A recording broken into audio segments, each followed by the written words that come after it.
Loaded bases, Ben Verlander. How's it going? It's going great. Thanks for having me on, man. Hey, not a problem. Not a problem. I took off the day of work so I can make sure that this happens. I appreciate that, man. It's a pumped to be on for sure. Been a long time coming. Oh yeah. So what inspires your love for baseball? Oh man, it's just been a part of my life since literally the day I was born.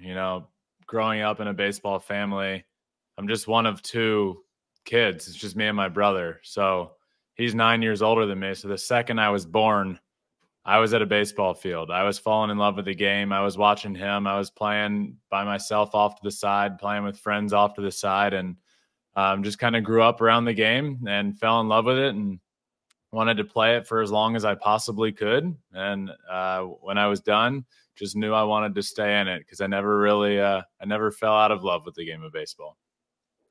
So yeah, you have made your staple in the game, and you've played a pretty good amount.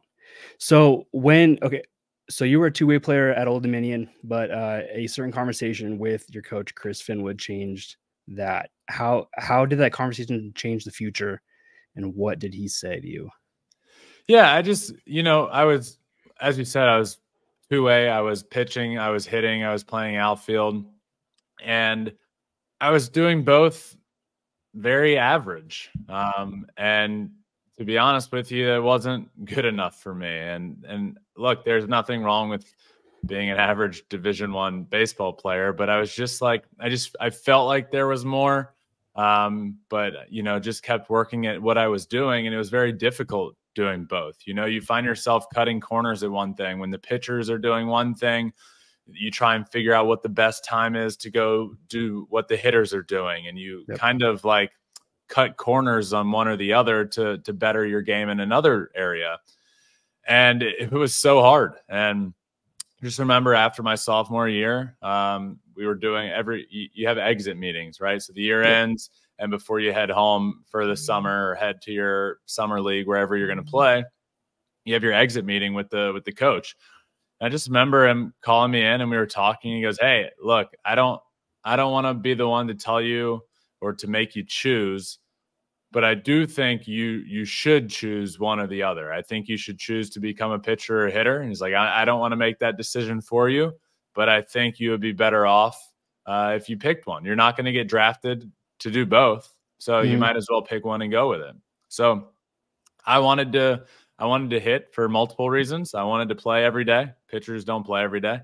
Yep. I wanted to be an everyday player. I wanted to be in the lineup every day. I loved hitting, and I wanted to have my own path. It's no surprise to a lot of people that are in the baseball world that my brother went to Old Dominion as well.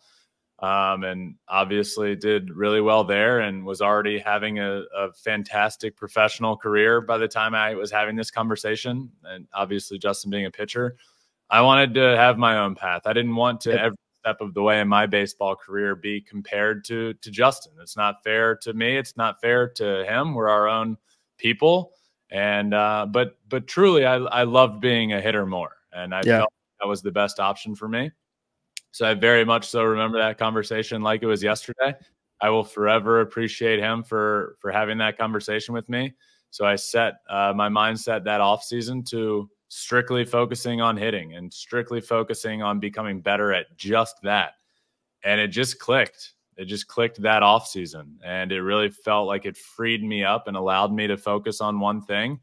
And that really did change the course of my my baseball career. And then the following year, my junior year, was an All-American and ended up getting drafted.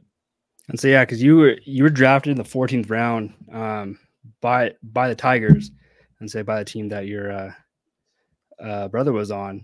How was your draft story? I mean, like, how did that all go down? Yeah, so I was playing summer ball up in the Valley League in Virginia, and we knew it was coming. So I had finished my junior year, and at this point, the draft was still a little bit later. They bumped it up now because it's during the All-Star week, but they don't do that. They didn't do that I guess not a few years ago anymore. This was in 2014, so it's 10 years ago, which is wild. Time flies. But yeah, I was playing summer ball, and I just remember my parents came up the day of the draft, and we just played it on the TV and on the computer, listened to it, and it was yeah, I knew right around the time it was coming, but I didn't know who it was going to be. I actually got a phone call from my agent beforehand saying that the Dodgers were going to draft me if I ended up getting to them. Well, the Tigers ended up taking me the pick right before. Oh, wow. So I was like a pick away from ending up going to the Dodgers, but ended up going to the Tigers in the 14th. And yeah, it was an emotional day. I remember that. I remember watching it with my parents and my host family that I was staying at their house. Yep. And it was just, it's an interesting day. It's a day I'll forever remember. It's a day that I always appreciated my parents and the way they handled it. To me, it was just another step in the journey, which isn't really fair. I just gotten drafted to be a professional athlete. And my parents really took the time to say, like, hey, like, appreciate this moment. Like, you're one of 0.0001% of people on the planet to get drafted, or of baseball players to get drafted. Just because you've seen Justin go through this process doesn't mean like it's not one in a million type of process. So appreciate it. And we did, and it was an emotional day, and ended up going to my summer ball game that night. And they did like a ceremony for me out on the field. That's and, awesome. and called me out and just did an announcement. And yeah, it was a really, really special day for sure. Say you've had some pretty cool things happen to you in your minor league career. In 2016, you got to have a at bat against your brother. What was going through your mind, like when you're coming up to the plate? A million things, but really it was, so I was playing in the AA game on a field right next to him, and I knew he was pitching right next to me in the AAA game, and I really had never faced him, never in my life, Ever in a batter's box. Basically, we've played like wiffle ball in the 9 years, backyard, yeah, but never like, I'm in uniform, you're in uniform, this matters, like let's get after it. So I went up to the minor league field coordinator and was like, hey, like, my brother's pitching right there. I've never faced him. I would love to. Can I go face him on that field? And he's like, oh yeah, I would love to see that. And so the way the game had just started. So the first batter was up, and he's like, I want you to hit second, not lead off. So go stand, like, don't stand out on the field, stand in the dugout, and right as the first batter gets out, then run up there. Because he knew Justin wouldn't want to face me in a situation like that where he was really prepping for the season. So the first guy flies out to right field. As Justin turns around to watch the ball get called, I sprinted up into the box, and he turns around, and I'm standing there ready to hit. And yeah, my mind was just in a million different places. Like I knew he had to throw me a first pitch fastball. I knew he was going to throw it hard. I knew he was going to try and break my bat. So I just told myself, I'm just gonna put a good swing on this. I don't know where it's gonna go. I don't know what's gonna happen, but I'm gonna swing. And I did. First pitch I've ever seen from him. Hit the homer, ran around the bases, touched home, ran back to my other field, and I have never faced him again. 1 for 1. 1 for 1 with a homer forever, dude. And you'll never ever forget that. Do you ever remind him like about that at bat? It's funny. We talked about it. I would bring it up a lot after it happened. Yeah. And now just everyone else does. You know, it's like if we're in a circle together, undoubtedly somebody brings it up. And it just, it happens all the time, to be honest with you, because he's still playing. People know that I played. So it's just a natural conversation that comes up of like, oh yeah, you remember when you took Justin deep? And obviously I'm like, well, yeah. And Justin laughs it off. So it really does. It comes up all the time now. I used to bring it up a good bit. Now I don't. I feel like I don't have to, because other people do it for me.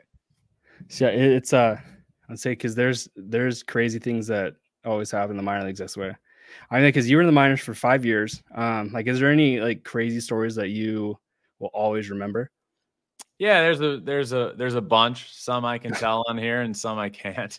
A lot that probably can't be told publicly. But yeah, it's a time in my life that I I wouldn't trade it for the world. It's a grind. It's difficult. It becomes a business. You go from college playing for your brothers to your left and to your right, and you play for each other.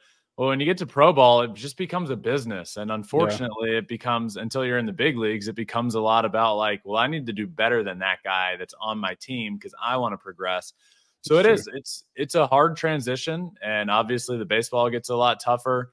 So it was difficult, but I loved every single second of it. And the stories and the friendships that'll come and have come from it, I'll have forever. And I just remember my first oh man, I feel like we could go on for hours about this, but I remember my first ever like professional experience. I get drafted, I go sign down in Florida, and then I get sent up to Connecticut where I played my first season.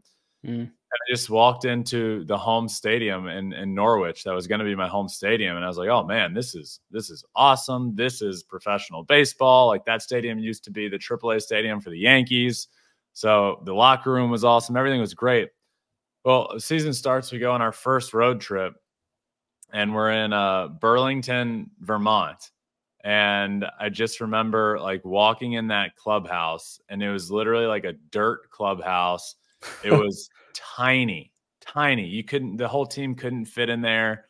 I was just like, oh my God, what is this? And we just ended up like, I don't know, the stories that came about from being in that, you just get like, you go insane in there. We ended up like pranking one of the guys on the team. He was like our first rounder the year or two prior. And we like held him up to a pole and like taped him to a pole outside the locker. And oh man, so many like 10-hour bus rides. We had a bus ride from Bowling Green, Kentucky one year back to West Michigan where the Whitecaps are. It was like a 10 to 12-hour bus ride. We had to play a night game the night prior. So normally the day you leave, it's getaway day. So normally the games on getaway day are at daytime, like 1 o'clock games. Well, this day we had a night game, and we were talking to like the opposing GM. We were like, what's going on here? Like, why are we playing it? We have a 12-hour bus ride back to Grand Rapids, Michigan. He's like, oh, we have it in our contract with the city. Like we have to have a certain amount of night games like during the week or on Sundays or whatever. So we're like sick. So naturally that game goes into extra innings, and we end up getting on the bus. We have a 12-hour bus ride back to Grand Rapids. We don't get in until like 1 o'clock p.m. and we had a 3 o'clock game. Oh, no shit. So it's just like, that's like the epitome of minor league baseball. Again, you wouldn't trade it for the entire world. But man, there is just some stuff that happens that leaves you scratching your head and wondering when you look back, like, how did I do that? Yeah. No, there's I'd say, because I played JUCO up here in Washington State, and it's a wood bat JUCO league. And I mean the bus rides, have the best stories from playing and traveling. It's been honestly like the best time, like traveling like with your buddies. It's so much fun. So how was the transition from being a player to becoming the host of one of the top podcasts in baseball? Because you host the Flippin Bats podcast, and you've had guys on there like Jeter, Julio, Ohtani. How was that transition going into that? Yeah, so when I finished playing, like I told you from the beginning, I never fell out of love with the game of baseball. I knew I wanted to be involved somehow. I just didn't know what I wanted to do, how I wanted to do it, what direction that would take me, where it would lead me. And just remember, like, had some original conversations with my agent. I didn't have an agent for the media when I first stopped playing, but had some met through mutual friends, and he was basically like, hey, I'd love to like get you involved in the media space and see if you like it. So very early on, I was living in Virginia and ended up going to do some things up in New York for DAZN and MLB Network, and loved it. Went on air there a couple times, fell in love with it, and knew that's what I wanted to do, and that's the field I wanted to be in. And yeah, actually almost was hired by MLB Network originally. And like right as like the day I was going to sign the contract is the day that the world shut down for COVID Oh, and wow. everything stopped. So I went Yeah. back to Virginia and was just holding out hope that things would turn around. And obviously the world didn't very quickly, and it was a very long time, and things changed and hiring freezes happen and Yep. all that stuff. So just ended up through my agent having a friend that he knew that works at Fox Sports, got a meeting out here and flew out to LA for the meeting, and ended up doing a test. We did, it was a World Series watch party. So I hosted a World Series watch party for Fox with Rick Ankiel, Nick Swisher, and Tino Martinez. And yeah, I guess it went well, and Fox ended up hiring me on full time. And ever since, I've just committed my craft to being better at what I do.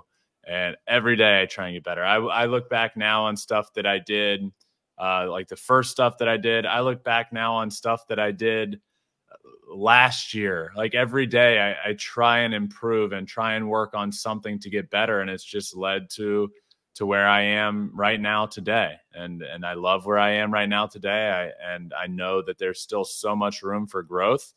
But that's kind of the story of how I ended up getting here. Just finished playing, and figured out what I wanted to do and committed myself and committed to getting better and better every day at that. See I mean, that's awesome. I mean, like I'm glad that you have that podcast. I mean, cause that's like one of the top podcasts like that I listen to. Thank you.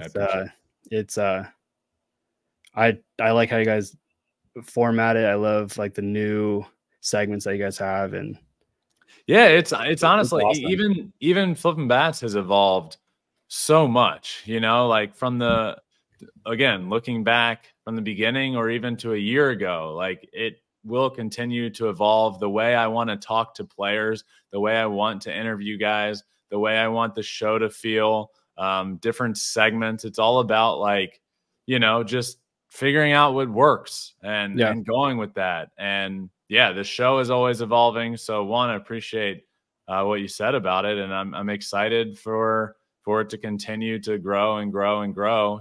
This is only in the grand scheme of things, it hasn't been a show for that long. So hopefully it just continues to grow and get better. And every year the show and myself continue to get better.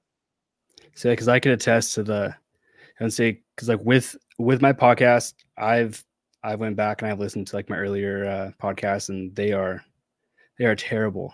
I mean, I had no idea like how to interview people or like how to do that. And then because now I'm at like this will be episode 78, and it's been and I took that year off like for my son, and now like coming back to it, I feel I am like ready to hit the ground running and go. Yeah, it's funny and like scary looking back on the first couple of episodes and realizing, man. Yeah, it's a good thing because you realize how far you've come, but you're like, oh my God, I put that out for people to listen to. Yeah, it's bad. It is so bad. So in 2022, you had the opportunity to do searching for Shohei. How was that, and how much did that mean to you to be able to go on that journey? Oh, I mean, it means everything. And one, it means everything because Shohei doesn't do stuff like that. He doesn't do interviews like that. And to be the one person to sit down with him in the US for an hour is something that I will forever be appreciative of. And the way it all came together is even more special to me because basically just ended up going and getting in touch with his agency and his people. And it all came together because they wanted to do it for me because they're appreciative of the support that I had given him over time and since he came in the league. And they made it very well known that, look, when Shohei first got into the big leagues, there were a lot of people that thought it was a gimmick or a joke or that he wouldn't be any good or that he'd have to pick one or the other. And he was like, you believed in him and they wanted to give me the opportunity to be able to do that. And, they chose me for a reason to be able to do that. And to be able to say that one of the greatest players of all time, and to me, the most talented player of all time, wanted to do the interview just because of me being able to do it and me supporting him, will forever mean so much. And it ended up being the journey of a lifetime to be able to go over there and really just see from scratch where it all started, why he became the player he is, how he became the player he is, people he interacted with, like Mr. Kuriyama, his manager over there, and coincidentally the manager for Team Japan when they won it all in the World Baseball Classic. And then being able to sit down with him for that hour. Yeah, it was an emotional journey. I figured out a lot about him, a lot about myself, and I feel like the product that came from it showed that, and I'm really proud of what we put together. So yeah, because I've watched that Searching for Shohei twice in the past week, just to get a feel for it, and it's I'd say because you said that you want to be known as the #1 greatest Shohei Ohtani fan of all time. And I feel like I'm on my way. Dude, you are. I mean, because I live about 2.5 hours away from Seattle. Okay. And for the whole time that he's been a Angel, we would drive over to go watch him play. So I've seen him play probably 20 plus times. But I mean, like every time it's a 3-hour drive, like just to watch him play. Yeah. And then but now, like, I was thinking about it, and the only way for me to watch him play this year is if I fly down to LA, because the Dodgers don't go to Seattle. Yeah. So that's my downside. And I mean, I'm not the #1 greatest fan, because that's your title. But sounds like you're up there though. Dude, I want to say #2. I'm firmly saying that. We'll do that. But like, so I'm like, with you being a two-way player and him being a two-way player, does that, I guess, like, is that one of the reasons why you believe that he's one of the greatest players of all time? I think that's more of a reason of why I started following him so early on. You know, when I was playing pro ball, I remember hearing his name, because you end up playing with a lot of guys and getting friends and teammates that go and play in Japan and then come back, or vice versa. Well, I have a buddy of mine that played in Japan and came back and was like, you guys need to watch this guy named Shohei Ohtani. They're like, he throws 103 miles an hour and he hits balls 500 feet. And I was like, oh my God, what? And he's a two-way player. Like, he actually pitches and hits. And so I just started hearing through word of mouth, started following his career in Japan. So then by the time he came over to the US, I was like, this guy's the real deal, and wanted to support and talk about his career and what he was going to accomplish as much as I could. In terms of me being a two-way player, I think that just allows me to have more of an appreciation and an understanding of what he's doing. You know, the work for him doesn't come on the field. The work comes off of the field, and all of the work that he's able to put in to be as good as he is as a two-way player is truly mind-blowing to me. I mean, we talked about me being a two-way player and needing to pick because I was average at both. Well, I would have told you it's impossible to do what he's doing at the professional level, much less at the big league, in the major leagues. So I think it just gives me a really good understanding of what he's doing behind the scenes, how much work he's putting in. And that just allows me to be able to talk all the time about, hey, guys, this is the real deal. This is the most talented player we've ever seen, and appreciate it while he's able to do this. Because who knows? Who knows how long he's able to pitch and hit? Will it be 2 more years, 5 more years, 10 more years? I hope, but what's realistic? I don't know. So I just hope everybody appreciates it while it's happening. Oh, it is absolutely amazing. I mean, like, I've seen him pitch 3-4 times now, but then he goes up to bat and he hits doubles off the wall. Yeah, it's phenomenal. It is. I mean, I could talk Ohtani for hours. Yeah, I mean, exactly. easily my favorite player. But it's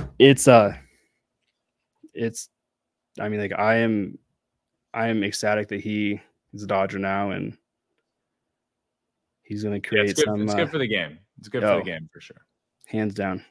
So, okay, what is your future plans in the industry? What are your goals?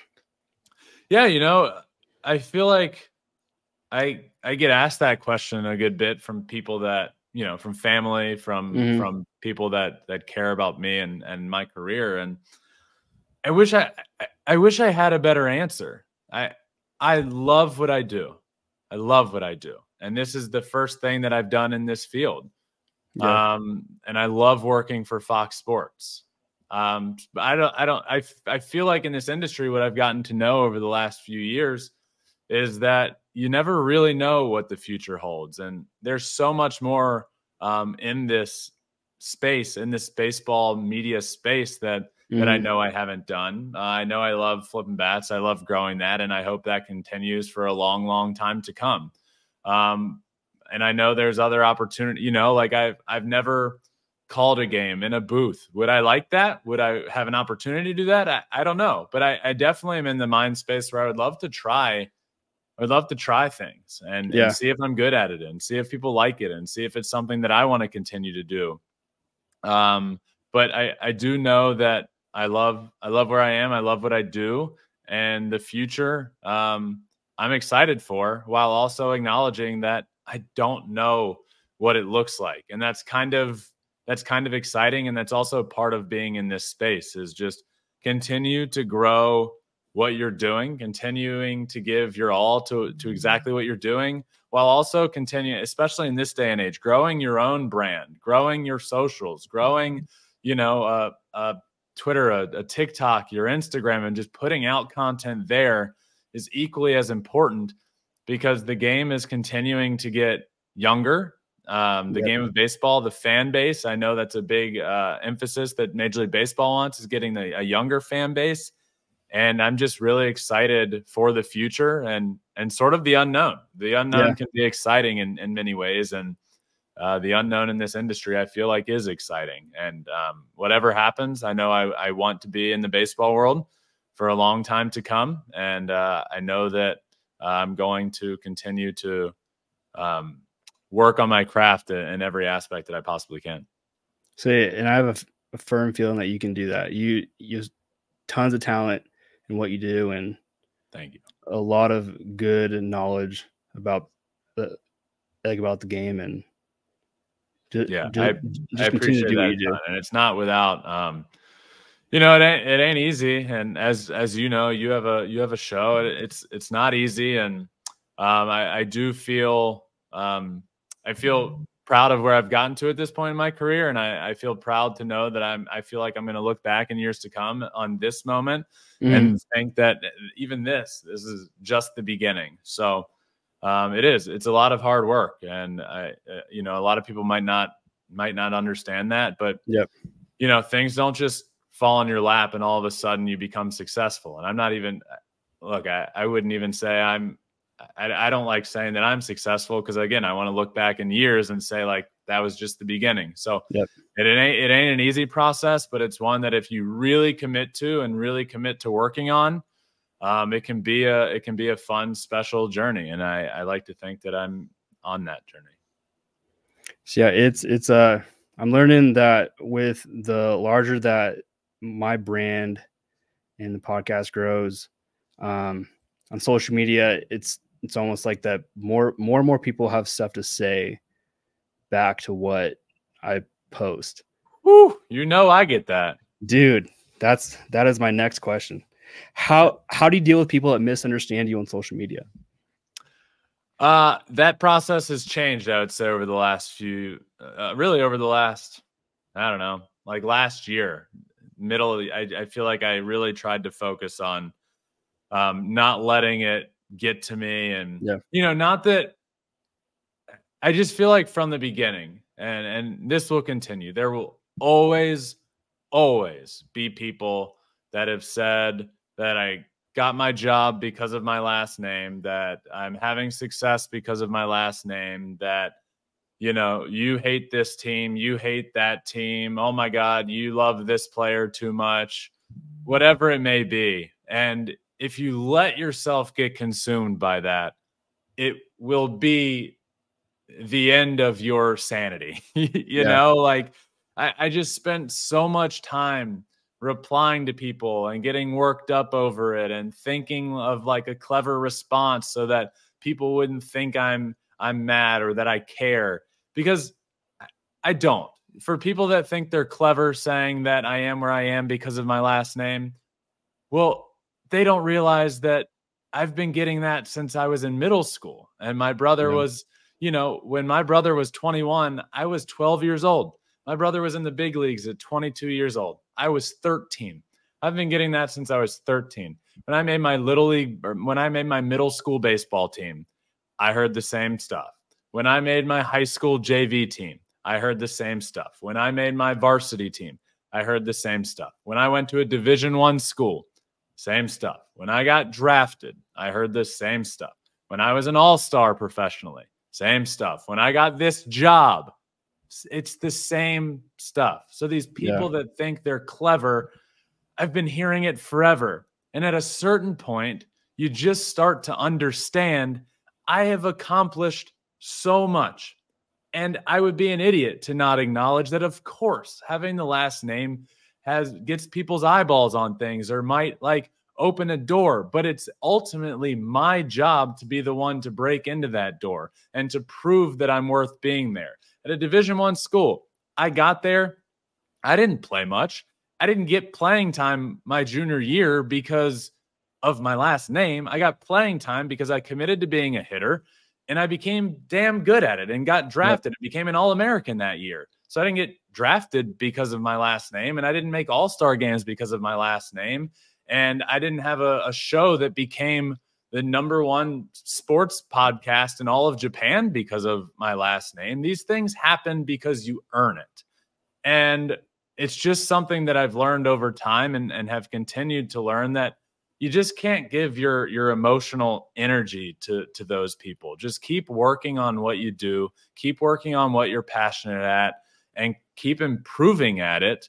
And ultimately, at the end of the day, you'll look up and be, hopefully, where you want to be. And if you're not, well, then keep working harder. And that's a lot of what playing baseball taught me, especially professionally. It's the slogan of minor league baseball. If you don't like it, play better. And that will go for so many different things. And, you know, in every aspect of life, if you don't like it, play better. If you don't like it, do better or work harder. And that's always going to be the answer for me. And that's kind of how I've learned to just deal with the people that have things to say. I've been dealing with it since I'm 13 years old. It ain't going to change. I'll probably be dealing with it when I'm 80 years old. But here we are, and just going to continue to work hard and hopefully get to a place where I want to be. I love that. That was the amazing answer. I mean, Appreciate that. Yeah, you've been through a lot, and you've worked your ass off and to get to where you are today. And I mean, it's not. I mean, like, not everyone has a baseball card. You know? So love it. Yeah, it's I mean, you've earned it, man. I appreciate that. Yeah, it's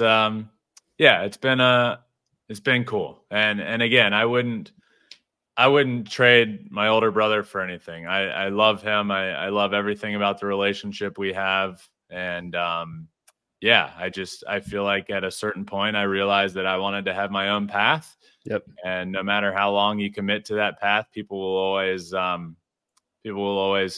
have stuff to say about it. And you got to realize you just don't give them that energy. Just keep doing what you're doing, and ultimately, I think you'll feel great about yourself. So yeah, to that fact, and then like to wrap it up a little bit. So what would be your advice to someone out there like that wants to get into podcasting or content creating, and they are afraid to put out their thoughts and opinions on the subject? What would your advice to them be? I think the overarching advice is just do it. Just post it and just get your content out there? And I guess one, without being reckless with that answer, the answer is, well, why do you feel scared or hesitant to put something out? Are you worried about the response? Are you worried that you said something you shouldn't? That's probably where you should start. If you say something that's not good, then maybe rethink what you had to say. But if you feel confident and comfortable with what you're saying, post it. Even if you think one person's going to watch it, post it. If you think 10 people are going to watch it, post it. If you think 9 of the 10 people are going to hate it, post it. Just get your stuff talked about, make the content, post it. Don't worry about how many people see it, because it truly doesn't matter. You just want to create content. Let people associate you with what you want to talk about, and then just keep growing, keep posting, keep sending your stuff to people. Don't be afraid to cold call people, or to take a piece of content that you're proud of and send it to people, saying, hey, I would love to have an opportunity to do anything at all for you. And just that is, to me, the easy answer to this question is make the content, post the content, be aggressive with what you want to do with it, and go from there. Yeah, because my big thing is that I will sometimes like double take on like what I am going to post on Twitter, just because I don't want to hear certain responses. But I've gone through that, and it's been absolutely, I love it, because now I don't really give two shits about what people say. How'd you become a Cubs fan, being from Washington? So my grandma is from Chicago, and then her mom was a Cubs fan, and so on. So I'm like 5th generation Cubs fan. Okay. And it's because I'll go to Chicago once a year to go watch them play, and then the Cubs come to Seattle now every 2 years, which is cool. So I'm gonna go up there and go watch them. And since I was a baby, like I've always had like my Cubs blanket and all that stuff. I have like 4 stadiums left that I have never been to, and somehow Wrigley Field is one of them. No way. I have never been to Wrigley Field, and no shit. At this point, it's just like, okay, I gotta. You have to do it. This is gonna be. It's now. I feel like I gotta hold out for something incredible. But yeah, it's like I can't believe it. I've never been to Wrigley. Yeah, no, it's well, even though Wrigley is probably, and being a Cubs fan is probably my 2nd or 3rd favorite stadium. But yeah, dude, you have to go to Wrigley. Yeah. Damn, I can't believe that. Both Chicagos are on there, but I wouldn't want to go to a White Sox game anyway, so that's tough on that one. But well, Ben, thank you very much for coming on the podcast. Of course, man. I had a lot of fun. Thanks for having me on. I really appreciate it.